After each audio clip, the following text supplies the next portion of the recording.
হয়েছে নিচে আলো তুলাবো। হ্যাঁ আলো কত টলি নাই তো। হ্যাঁ বাচ্চাকে লাইটটা দেখে দি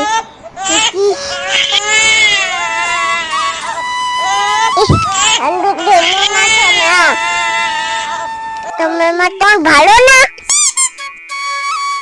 তোমাকে ফেলাই দিয়ে যেতে কোথাও না। আমি তোমার ভালো না, একদিক থেকে আমি তোমার মা। চলো এখানে থাকা আমি একটু ঢলে দেয় আর তোমার জন্য দুধ দিয়েছি। शाबाश बेटा। ওঠো না, কেন শোনা লাগছে? বলে ওঠো না, খাও। হ্যালো আমার বেবি, কেমন লাগলো তোমায়? থাকতে তুলি দিও।